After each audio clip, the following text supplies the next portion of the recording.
தமிழ் கடவுள்னு போற்றப்படுற அறுபடை ஆட்சி செய்ற என் அப்பன் முருகப்பெருமானோட பிறப்பு, வீரம், ஞானம், வரலாறு மற்றும் கருணை நிறைஞ்ச ஒரு காவியத்தை ஒரு சின்ன குறுகிய கதையா சொல்லுறேன் கேளுங்க.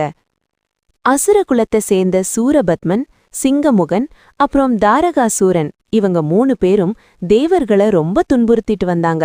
சிவபெருமான் புதல்வனால மட்டும்தான் அவங்களுக்கு அழிவு வரணும் அப்படிங்கிற வரத்தை அவங்க வாங்கியிருந்தாங்க.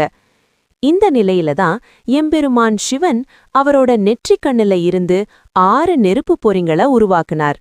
அந்த பொறிங்களை வாயு தேவனும் அக்னி தேவனும் சுமந்து கொண்டு போய் கங்கையில விட்டாங்க. கங்கை அதை கொண்டு போய் சரவண பொய்கையில சேர்த்துச்சு. அங்க அந்த பொறிங்க 6 குழந்தைங்களா உருவெடுத்துச்சு. சரவண பொய்கையில இருந்த 6 குழந்தைங்களையும் கார்த்திகை பெண்கள் 6 பேர் வளர்த்தாங்க. அப்புறம் அன்னை பார்வதி தேவி அந்த 6 குழந்தைங்களையும் ஒன்னா அணைக்கும்போது அவங்க ஓர் உடலாவும் 6 முகங்கள் கொண்ட ஷண்முகனாவும் உருவெடுத்தனர். முருகல் அசுரர்களை அழிக்க புறப்படுறதுக்கு முன்னால அன்னை பார்வதி தேவி அவங்களோட சக்தியையே ஒரு வடிவா மாத்தி முருகன்கிட்ட ஆயுதம் ஒன்ன கொடுத்தார். அதுதான் தீமையை அழித்து நன்மையை காக்கும் ஞானவேல் ஆகும். முருகப்பெருமான் அவரோட படையோட போய் அசுரர்களோட போர் செஞ்சார்.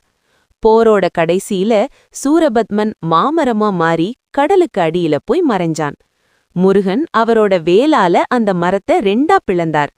ஒரு பாதி மரம் மயிலா மாறி முருகனுக்கு வாகனமா மாறினுச்சு.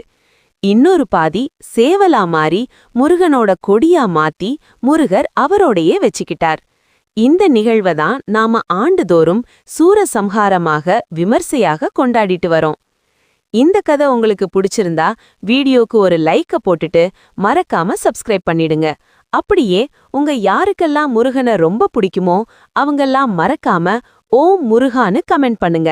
எத்தனை பேருக்கு முருகரை பிடிக்குதுன்னு பார்க்கலாம்.